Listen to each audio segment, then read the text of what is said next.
శ్రీ శ్రీ గరికపాటి నరసింహారావు గారికి సవినయంగా స్వాగతం పలుకుతున్నాం. మన ప్రవచనాల్లో చివరి రోజుకి వచ్చాము. ఒక చక్కటి ఇంట్రెస్టింగ్ విషయం, ఇక్కడ జరిగిన విషయమే చెప్పి 2 నిమిషాల్లో గురువుగారిని వేదిక మీదకి ఆహ్వానిస్తున్నాను. మొదటి రోజు హాలాహల భక్షణం గురువుగారి ప్రవచనం ఇక్కడ సాగుతోంది. ఇది ప్రత్యక్షంగా జరిగిన సంఘటన అండి. ఎందుకంటే నేను ఇలాంటివన్నీ చూస్తూ ఉంటాను. నేను ఆ ముందు సీట్లో కూర్చొని గురువుగారి కేసు చూస్తూ ప్రవచనం వింటున్నాను. ఆ పక్కన జారుడు బళ్ళ ఉంది. ఆ జారుడు బళ్ళ మీదేమో పిల్లలు ఆడుకుంటున్నారు.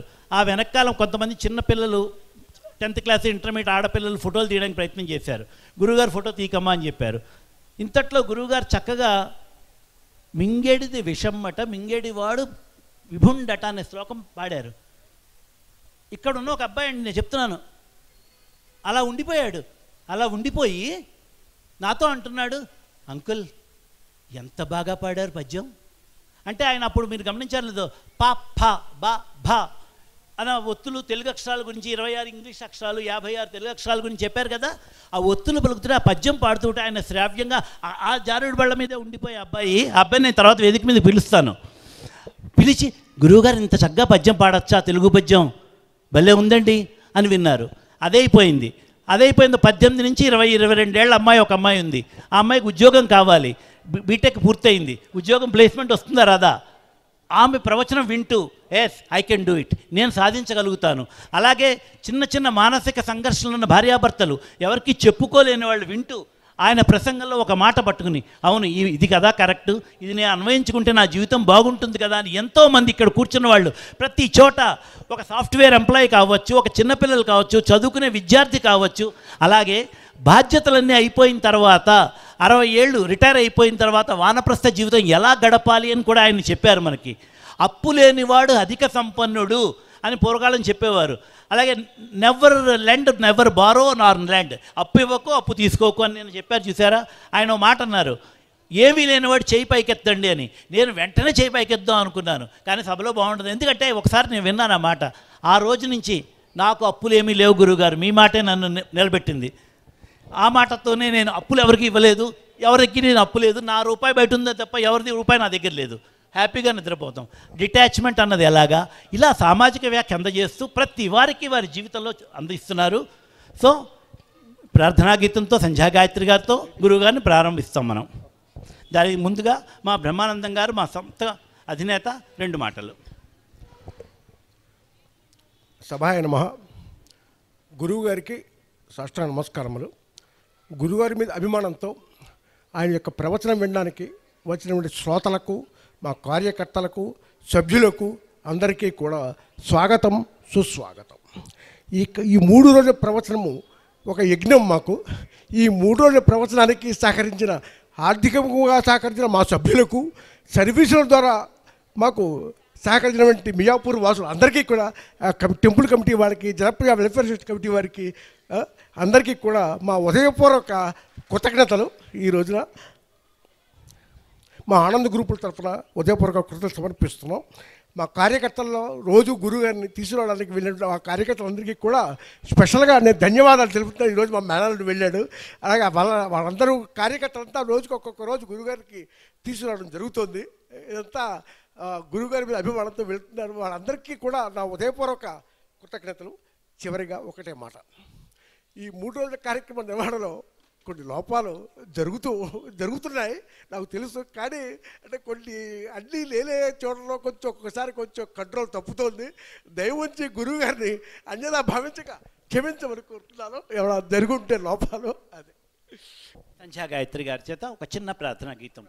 శరణు సిద్ధి వినాయక, శరణు విద్య ప్రదాయక, శరణు సిద్ధి వినాయక, శరణు విద్య ప్రదాయక, శరణు సిద్ధి వినాయక, శరణు పార్వతి తనయమూర్తి, శరణు పార్వతి తనయమూర్తి, శరణు మూషిక వాహన, శరణు సిద్ధి వినాయక, నిటిల నేత్రన దేవి సుతనే నాగభూషణ ప్రియనే తటిలతాంకిత కోమలాంగనే కర్ణకుండలధారిణే శరణు సిద్ధి వినాయక శరణు విద్య ప్రదాయక శరణు సిద్ధి వినాయక కుక్షి మహాలంబోదరణే ఇక్షుచాపన గెలిదనే కుక్షి మహాలంబోదరణే ఇక్షుచాపన గెలిదనే పక్షివాహన శ్రీ పురంధర విఠలనా నిజదాసనే పక్షివాహన శ్రీ పురంధర విఠలనా నిజదాసనే శరణు సిద్ధి వినాయక శరణు విద్య ప్రదాయక శరణు సిద్ధి వినాయక.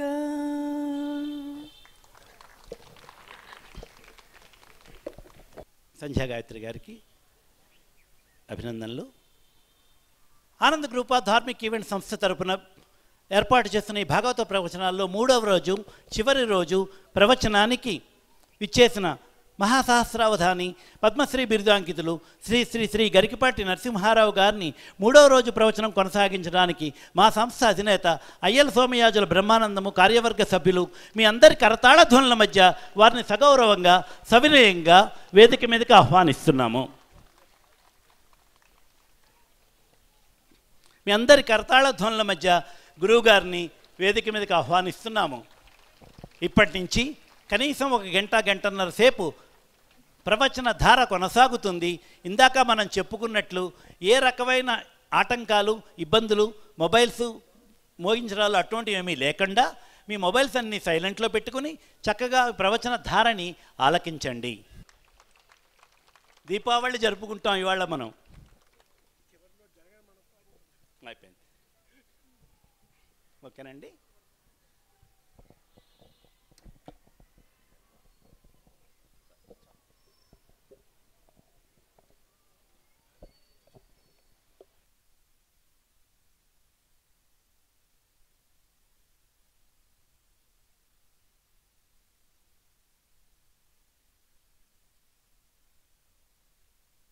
హరి ఓం. 2025 సంవత్సరం జనవరి నెల 26వ తేదీ హైదరాబాద్ మియాపూర్లోని జనప్రియ అపార్ట్మెంట్స్ ఆవరణలో జరుగుతూ ఉన్న 3 రోజుల భాగవత ప్రవచనంలో భాగంగా 3వ రోజు ప్రవచనానికి నరకాసుర వధ ఘట్టంలో 2వ భాగానికి మీకు అందరికీ హృదయపూర్వకంగా స్వాగతం పలుకుతున్నాను. మాతృదేవోభవ. అమ్మా నిన్మది నమ్మియుంటిని, అమ్మా నిన్మది నమ్మియుంటిని, ఇటనన్నాశీస్సులన్ బ్రోవుమా, సమ్మానములు సభ్యవేదికలు ఈ సాహిత్యముల్ నీదయల్ సుమ్మా, అమ్మా నిన్మది నమ్మియుంటిని, ఇటనన్నాశీస్సులన్ బ్రోవుమా, సమ్మానములు సభ్యవేదికలు ఈ సాహిత్యముల్ నీదయల్ సుమ్మా, కమ్మని పల్కు చల్లదనమున్ శుద్ధాంతరంగముతో నిమ్మా, కమ్మని పల్కు చల్లదనమున్ శుద్ధాంతరంగముతో నిమ్మా, తల్లిని మించు దైవమది ఏది లేదు నిక్కమ్ముగా, తల్లిని మించు దైవమది ఏదీ లేదు నిక్కమ్ముగా. ఈరోజు గణతంత్ర దినోత్సవం సందర్భంగా రాజ్యాంగానికి నమస్కారం చేసుకొని, రాజ్యాంగ నిర్మాతలకి నమస్కారం చేసుకుని మనం భాగవత ప్రవచనంలోకి ప్రవేశిద్దాం. రాజ్యాంగంబును వ్రాసియుండిరి గదా ప్రపంచంబునన్ ప్రాజ్ఞుల్, సర్వసమత్వభావ సరసీ పూర్ణాత్ములు రాజ్యాంగం ఎంత గొప్పది అంటే, నేను ఎప్పుడు 4 నుంచి 5 మాట్లాడుతూ ఉంటాను కదా జనంతో. ఒక 4-5 ఏళ్ల క్రితం ఒక ఆయన అడిగాడు, ఏమండి ఈ కాలంలో మనుస్మృతిని అనుసరించాలా, పరాశర స్మృతిని అనుసరించాలా, యాజ్ఞవల్క్య స్మృతిని అనుసరించాలా అన్నాడు. భారత రాజ్యాంగాన్ని అనుసరించి ఇవన్నీ పక్కనట్టే అని చెప్పాను. మనుస్మృతి కృతయుగానికి సంబంధించింది. ఇప్పుడు అసలు కుదరదు, అది దాని గురించి మాట్లాడద్దు, అసలు ఇప్పుడు సంబంధం లేదు. అది దాని గురించి దెబ్బలాడడం కూడా అనవసరం, దాని ఊరికి గొప్పగా చెప్పడం కూడా అనవసరం. యాజ్ఞవల్క్య స్మృతి, పరాశర స్మృతి అన్నీ ఇటువంటివన్నీ కాలానుగుణంగా మార్పుల కోసమే వచ్చాయి. మనుస్మృతిలో ఉన్న విషయాలు యాజ్ఞవల్క్య స్మృతిలో లేవు. పరాశర స్మృతిలో చాలా స్పష్టంగా వితంతు వివాహం అంగీకరించారు, బాల్య వివాహం వద్దన్నారు. అన్నీ ఉన్నాయి, మనం ఏమీ పూర్తిగా చదవాలా. అసలు వీటన్నిటికంటే గొప్పది ముందు భారత రాజ్యాంగం కదా, దాన్ని అనుసరించాలని ఎవరు అడగరే. అది మనకు ఉదే ఓ పుస్తకం అంతే. ఇప్పుడు దండం పెట్టుకోవడానికి 26ని ఊరికే ఓ దండం పెట్టుకుని దానికి కూడా పసుపు పూసేసి, వీలైతే కుంకుమ పూసేసి దండం పెట్టి నైవేద్యం కూడా పెట్టేయచ్చు. ఈ ఆచరణాత్మక దృక్పథం లేకపోవడం వల్లే మనుస్మృతి నుంచి భారత రాజ్యాంగం వరకు ఎన్ని ఉన్నా కూడా అన్నీ ఏవి ఫలితాన్ని ఇవ్వడం లేదు. ఇది మనం చాలా దీర్ఘంగా నిశ్చితంగా ఆలోచించిన విషయం. నేను 3 రోజులు కాదు, 30 రోజులు కాదు, 3 యుగాలు భగవంతుడు ఆయుర్దాయం ఇస్తే 3 యుగాలు ఆచరణ గురించే మాట్లాడతాను నేను. ఆచరణ ఆచరణ ఆచరణ ఆచరణ లేనిదే ఆ చరణాలు దొరకవు మనకి. ఎంత ప్రయత్నించినా సరే ఆచరణ ఉంటేనే ఆ చరణాలు దొరుకుతాయి. భగవంతుడు కోరుకునేది ఆచరణ, ఊరికే ఆరాధన కాదు, ఆచరణ కావాలి. అందుకే నేను రాజ్యాంగం గురించి, అంబేద్కర్ గురించి, రాజ్యాంగ నిర్మాతల గురించి సాగరఘోష మహాకావ్యంలో 1116 పద్యాల మహాకావ్యంలో ఈ పద్యం రాశాను ప్రత్యేకంగా. ఈవేళ దానికి సందర్భం వచ్చింది కాబట్టి చెబుతున్నా. రాజ్యాంగంబును వ్రాసియుండిరి గదా ప్రపంచంబునం ప్రాజ్ఞుల్,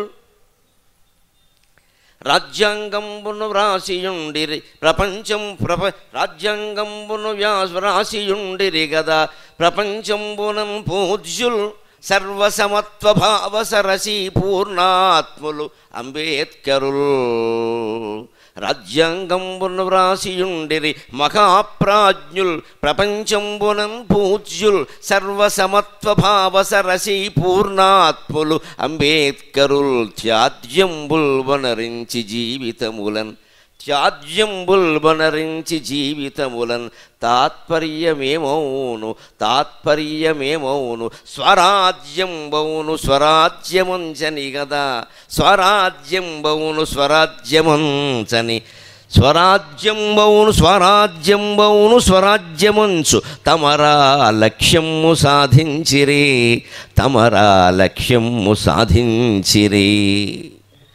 రాసిన మహానుభావులు నెహ్రూ అయినా, పటేల్ అయినా, అంబేద్కర్ అయినా, వారెవరైనా వారి ఉద్దేశం ఏమిటి, వారి మనస్సు ఏమిటి? మహాప్రాజ్ఞులు. అంబేద్కర్ విద్య మామూలు విద్య కాదు, పైగా అతను సంఘర్షణ పడి చదువుకున్నాడు. మనం అంగీకరించాలి. అప్పుడు ఆ వర్గం వారికి జరిగిన అన్యాయాన్ని శిరస్సు వంచి క్షమార్పణ కోరాలి. ఇందులో ఏమీ సందేహించాల్సిన పని లేదు.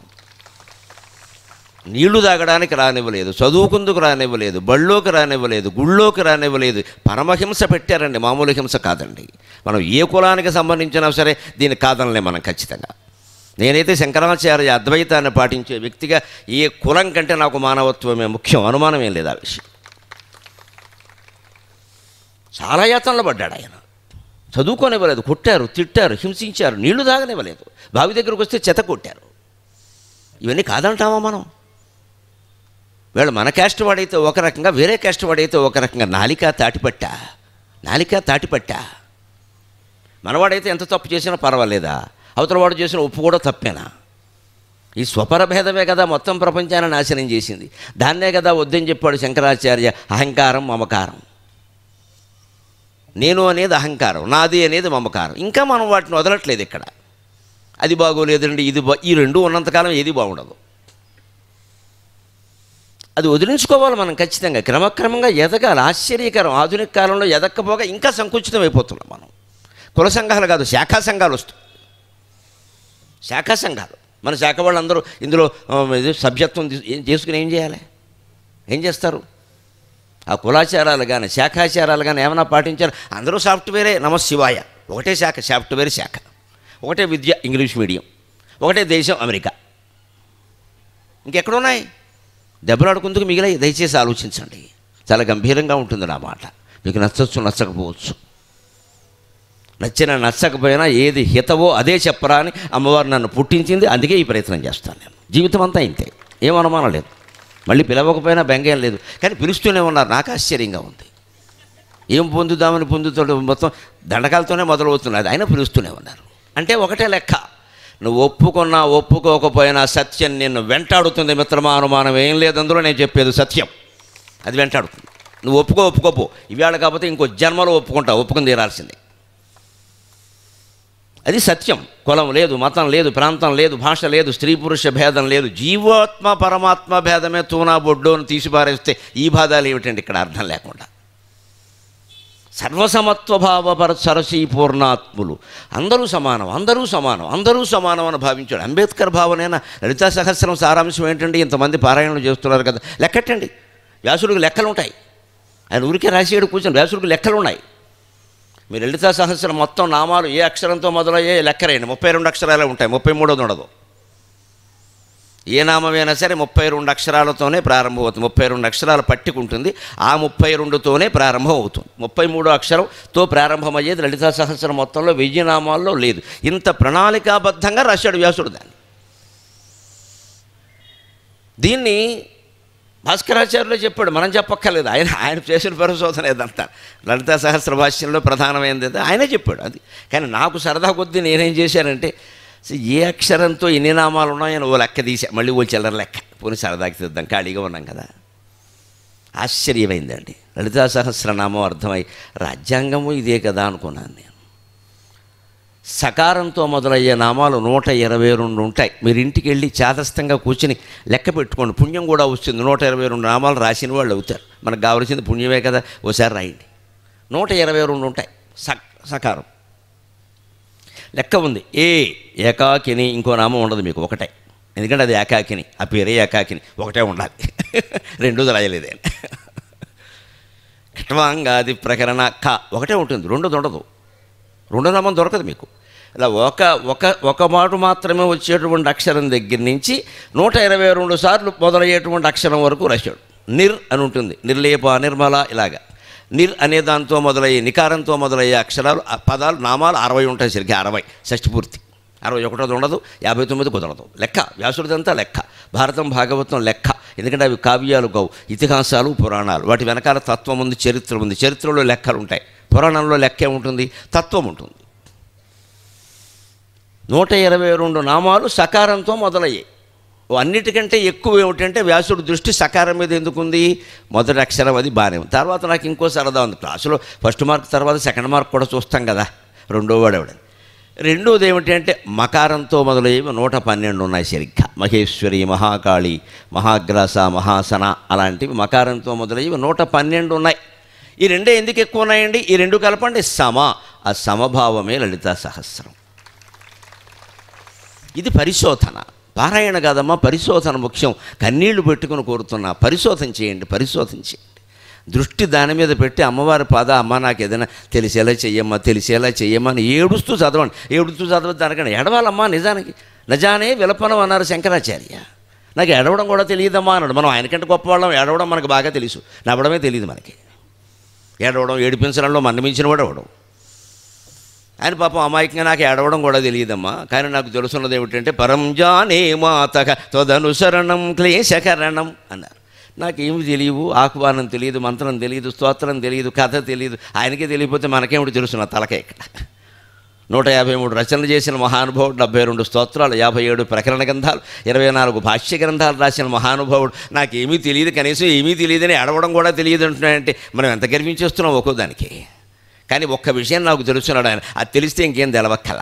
ఏమిటంటే పరంజానే మాతక త్వదనుసరణం క్లేశకరణం. ఒక్క విషయం మాత్రం నాకు తెలుసమ్మా, నిన్ను అనుసరించి నీ స్మరణ చేస్తూ ఉంటే ఏ కష్టాలు ఉండవనే విషయం మాకు తెలుసునమ్మా, అదొక్కటే నాకు నమ్మకం అన్నాడు. అది సరిపోదా?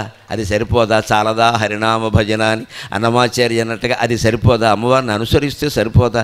స్మరిస్తే సరిపోదా? అనుసరణ, అనుస్మరణ తేడా ఏముందండి? పైగా స్మరణ ఎంత గొప్పదంటే ఒక రహస్యాన్ని గమనించండి. శబ్దాల బీజాక్షరాల్లో స్మరణ సాధీసేయండి, మరణం అమ్మా. ఎప్పుడు భగవత్ స్మరణ మనం మానేసామో అప్పుడు మరణించినట్టు లెక్క. అది జీవితం కాదు. అది స్మరణలో సాధీసేయండి, మరణం. ఎందుకు సా చంద్రుడికి సంబంధించిన అక్షరం. చంద్రుడు అంటే అమృతం. అంచేత స్మరణ అనే మాటను కనిపెట్టినటువంటి సంస్కృతం ఎవరో వ్యాసుడు లాంటి వాడు అయి ఉంటాడు. ఆయన ఎంత బాగా కనిపెట్టేటంటే స్మరణ మానేస్తే సా తీసేస్తే మరణమేనయ్యా. సా వల్లనే జీవం వస్తుంది. సా అనేది అమృత బీజాక్షరం, చంద్రుడి బీజాక్షరం సా. చంద్రపరమైన ఉపాసనలు చేసేవాళ్ళు సక సక సక అని చదువుతారు. అగ్నిపరమైన ఉపాసన చేస్తే రహ రక రక అని చదువుతారు. రకారం అగ్ని బీజాక్షరం, సకారం చంద్ర బీజాక్షరం. చంద్రుడు అంటే అమృతం. అంచేత భగవత్ స్మరణే అమృతం. అది లేకపోతే మరణం. తీసే ఆయన ఇన్ని నామాలు అందరినీ సమంగా చూడండి. అందరు ఆ బ్రహ్మ కీటజరణి అంటే ఏమిటి? వర్ణాశ్రమ విధాయని, అన్ని కులాలు ఆవిడే. ఈ భావన మన మనస్సులో పెరగాలి. అందుకోసం రాజ్యాంగం. అందుకే సర్వసమత్వ భావ సరసీ పూర్ణాత్ములు అంబేద్కరు. సర్వసమత్వం అనే భావజలంతో నింపిన సరస్సు ఏదైనా ఉంటే అందులో పుట్టిన పద్మమే అంబేద్కర్ అనే మహానుభావుడు. ఏం చేశాడు ఆయన? ఎందుకు రాశాడు ఇది? త్యాజ్యంబుల్ బనరించి జీవితములను. ఇంత రాసిన అంబేద్కర్కి ఈ దేశం చేసిన సత్కారం ఏమిటంటే ఎన్నికల్లో నిలబడితే ఓడిపోయాడమ్మా. ఎంత గొప్ప దేశం మనది. అందుకే మాలాంటి వాళ్ళం ఎప్పుడు నిలబడం. అంబేద్కర్కే యోగం పట్టింది, మనకెందుకు వచ్చింది లేని పనుకోవడం. ఇప్పుడు మీ ఇంతమంది ముందు నేను నిలబడ్డా అనుకోండి, మీరు అందరూ లేచి నిలబడతారు గౌరవంగా. నేను కూర్చున్నా అనుకోండి, పాదాభివందనం చేస్తా. నేను ఎన్నికల్లో నిలబడ్డా అనుకో, ఈయనకి ఇదేం దిక్కుమాలిన బుద్ధి అంటారు. తిన్నగా ఉండక ఇదేం పని. వెంటనే మారిపోతుంది మన దృష్టి. అయ్యో ఇంతటి వాడు ఎన్నికల్లో పాల్గొని నిజంగా ఏదైనా నాయకుడైతే ఉపయోగం, ఈయనకి ఎందుకు పని లేక అవన్నీ చెప్పుకోక అంతే. మనం రాజకీయాలను కూడా అశ్రద్ధ చేశాం. ఆధ్యాత్మికతలో నేను సినిమాలు మాట్లాడతాను, రాజకీయాలు మాట్లాడతాను, సంసారాలు మాట్లాడతాను. ఇందులోకి రాని విషయం ఉందమ్మా. సర్వం కల్విదం బ్రహ్మ అంటారు. రాజకీయం సర్వం కంటే వేరుగా ఉంది ఏంటి? అదేమిటి రాజకీయాలు మాట్లాడదంటే చాలా తప్పది. మాట్లాడతాం ఖచ్చితంగా. ఏ ధర్మమో చెబుతాం, పేక తగ్గిపోయినా సరే. ఏమి మాట్లాడకుండా ఉంటే పేక తెక్కకుండా ఉంటుందా? రోగం వచ్చి ముందే తెగుతుంది ఇక్కడ. అందుకని ధైర్యంగా మాట్లాడి పోవడమే మంచిది. ఏ మతమైనా ఏ శాస్త్రమైనా మనిషికి నేర్పవలసింది రెండే. ఒకటి ధైర్యంగా బతకడం, రెండు సంతోషంగా వెళ్ళిపోవడం ప్రపంచం నుంచి. ఇంకేం అక్కర్లేదు ఇక్కడ. రెండే, ఇంతకంటే అక్కల. ఒకటి ధైర్యంగా బతకడం, బతికినంతకాలం. రెండు సంతోషంగా వెళ్ళిపోవడం. వెళ్ళిపోయేటప్పుడు ఏ చింత ఉండద్దు. నీదే ఆలస్యం, నేను సిద్ధంగా ఉన్నా, అది సంతోషం. ఎందుకంటే మనం ఏడుస్తూ పుట్టాం. అప్పుడు అందరూ నవ్వారు, బిడ్డ అబ్బాయి పుట్టాడు. మనం ఏడుస్తూ పుట్టాం, అందరూ నవ్వారు. వెళ్ళేటప్పుడు అందరూ ఏడుస్తారు, మనం నవ్వుతూ వెళ్ళిపోవాలి ఈ ప్రపంచం నుంచి. సరిగ్గా దీనికి రివర్స్. లౌకికానికి ఎప్పుడూ ఆధ్యాత్మికం వ్యతిరేకంగా ఉంటుంది. అట్టు తిరగేయాలి. మనం పుట్టినప్పుడు మనం ఏడిచాం. మన చుట్టూ ఉన్నవాళ్ళు అబ్బాయి పుట్టాడు, ఎంత బాగున్నాడో, నాన్న పోలిక, మేనమామ పోలిక, ఏదో చెప్పేశారు. ఇంకెక్కడ అక్కడికి నాన్న మేనమామ ఇద్దరు గాంధీ అంబేద్కర్లు అయినట్టే లెక్క. ఇక్కడ ఏవో అనుకున్నారు పాపం. వాడికి ఏం తెలియదు, వాడు ఏడుస్తున్నాడు ఎందుకు పుట్టానా అని. వీళ్ళు పోలికలు చెప్తున్నారు ఇక్కడ. ఇంకోళ్ళు మళ్ళీ మేనమావ గండం, వెంటనే వాడికి ఫోన్, నువ్వు అమలాపురం బో అని. ఇదే మనకి లెక్క. పుట్టినప్పుడు మనం ఏడుస్తూ పుట్టాం, చుట్టూ ఉన్నవాళ్ళు నవ్వారు. కాబట్టి వెళ్ళేటప్పుడు ఖచ్చితంగా ఏడుస్తారు. ఏడ్చేలాగే ఉండాలి మన జీవితం. ఏమైనా బాగుపడే మంచివాడు పోతే ఏడుస్తారు, చెడ్డవాడు పోతే ఎందుకు ఏడుస్తారండి? సంతోషిస్తారు. పైకి చెప్పరగానే లోపలికి వెళ్ళి బాణసంచ కలుచుకుంటారు, పరవానం వండుకుంటారు. అంటే మనం ఏడుస్తూ పుట్టినప్పుడు వారందరూ నవ్వుతూ ఉన్నారు. వెళ్ళిపోయేటప్పుడు మనం నవ్వుతూ వెళ్ళిపోవాలి. వారు బాధపడతారు, అయ్యో ఇంతటి వాడు వెళ్ళిపోయాడే, ఈవిడ వెళ్ళిపోయిందే, 10 మందికి పెట్టి చెయ్యి, ఈవిడ వెళ్ళిపోయిందే, ఇంకెవరు పెడతారు ఈ వీధిలో అని అనుకోవాలి. లేదా ఏం దానికి బతుకు దేనికి? అంత త్యాగం చేస్తే తమర త్యాజ్యంబుల్ వనరించి జీవితములను తాత్పర్యమేమో. ఎందుకు చేశారు ఇదంతా? స్వరాజ్యంబవును స్వరాజ్యముంచు అమరకోశంలో ఉంటుంది రహస్యం. దాన్ని తీసుకొచ్చి శబ్దపరంగా సాగరకోశ పద్యంలో పెట్టాను. స్వరాజ్యం వేరు, స్వరాజ్యం వేరు. స్వరాజ్యము అంటే సొంత రాజ్యం. మన రాజ్యం మనకి. ఇప్పుడు ఇండియాలో మన రాజ్యమే మనకు ఉంది కదా. విదేశీయులు ఎవరు పరిపాలిస్తున్నారు? ఇంకా అమెరికా లాంటి దేశాలను ఏమన్నా విదేశీయులు పరిపాలించే అవకాశం ఉందేమో కానీ మన దగ్గర అవకాశం లేదు. కొన్ని సందర్భాలు వచ్చినా మన వాళ్ళు చాలా గట్టిగా నిలబడి ఇక్కడ పుట్టిన వాళ్ళే ప్రధానమంత్రి కావాలని చాలా గట్టిగా నిలబడ్డారు. మంచిదే కదా. మనం స్వపరిపాలనలోనే ఉన్నాం. కానీ స్వపరిపాలనలో ఉన్నావా? స్వ అయితే సరిపోదు, సు అయి ఉండాలి. స్వకృతం అంటే అర్థం వేరు, సుకృతం అంటే అర్థం వేరు. స్వకృతం అంటే నువ్వు చేసిన పని, సుకృతం అంటే మంచి పని. తేడా లేదా? నువ్వు చేసిన పని ఏమిటి? మంచి పని. నువ్వు చేసిన పని ప్రతిదీ మంచి పని అవ్వాలని లేదు కదా. స్వకృతం అంటే మనం చేసిన పని, తాను చేసిన పని. సుకృతం అంటే మంచి పని, మనం చేసే ప్రతి పని మంచిదా కదా చూసుకోవాలి. లేదా పని చేశాను, ఇది నేను చేసి నువ్వు చేసావు నేను చేశాను సమస్య కదా, అది మంచి పని కదా. స్వరాజ్యం బవును స్వరాజ్యం మంచి. మీరు స్వరాజ్యం సాధించారు, మంచిదే, బ్రిటిష్ వాళ్ళ నుంచి. అది స్వరాజ్యం. సంస్కృత వ్యాకరణం ప్రకారం స్వరాజ్యం కలిపితే స్వరాజ్యం అవుతుంది.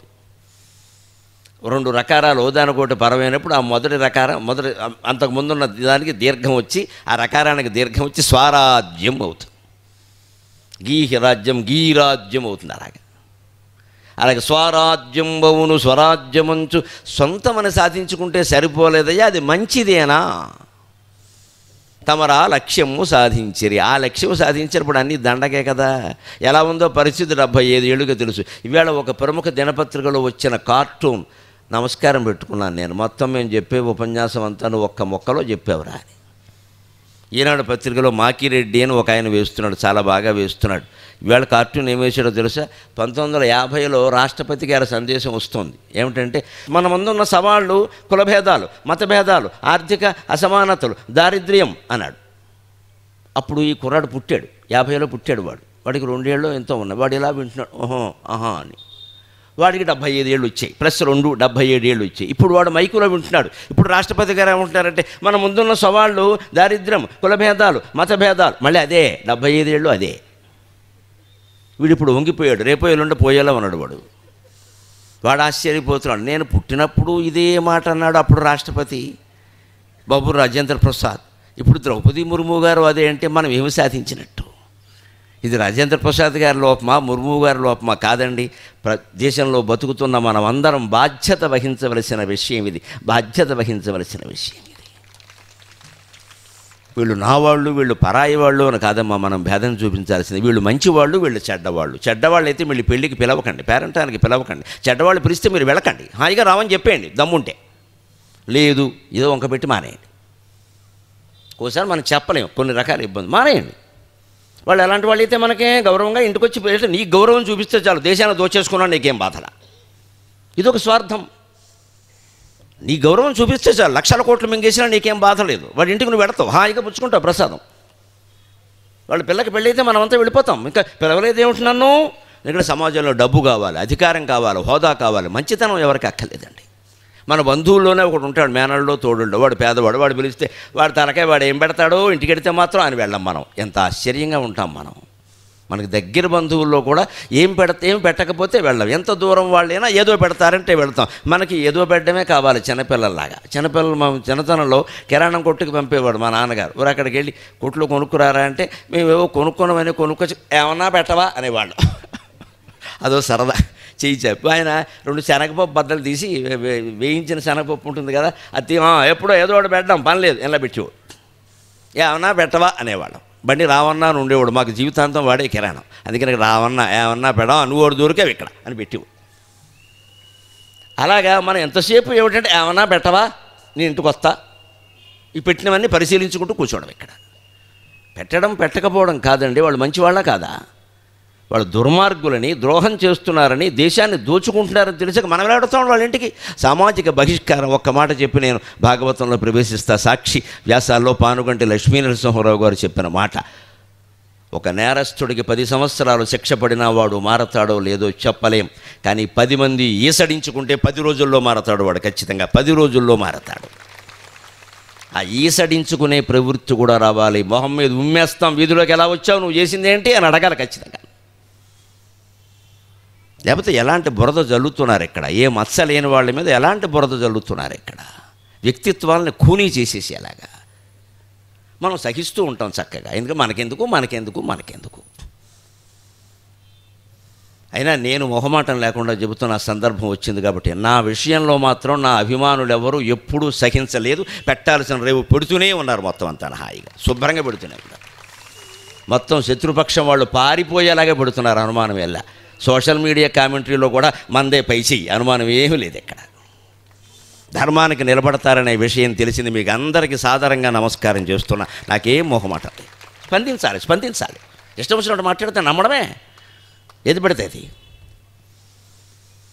ఒక వ్యక్తికి జరిగిన, ఒక శక్తికి జరిగిన, ఒక సంఘానికి జరిగిన మనమేమో మాట్లాడమండి. దేశానికి ఎంత జరుగుతోంది దాని గురించి అసలు మాట్లాడడం. దేశద్రోహులైనా సరే, కోట్లు మింగేశారనే పత్రికల్లో వస్తున్నా సరే, టీవీల్లో సాక్ష్యాలతో సహా బయటపడినా సరే, వాడు మనవడు పెళ్ళికో మనవరాలు పెళ్ళికో పిలవగానే ఊపుకుంటూ వెళ్ళిపోవడం అక్కడ BMW కారీ చేసుకుని. మరి అందరూ భాగవత ప్రవచనానికి వస్తారు, భారత ప్రవచనానికి వస్తారు, ధర్మం అనేసరికి మాత్రం పారిపోతారు, మనకి ఎందుకు వచ్చింది అని. అదే రాజ్యాంగం నిదర్శనం. అది లక్ష్యాలు సాధించాలంటే మనం ధర్మానికి, సత్యానికి కట్టుబడాలి ఖచ్చితంగా. అలా కట్టుబడినప్పుడే ధర్మం లోకంలో నిలబడుతుంది.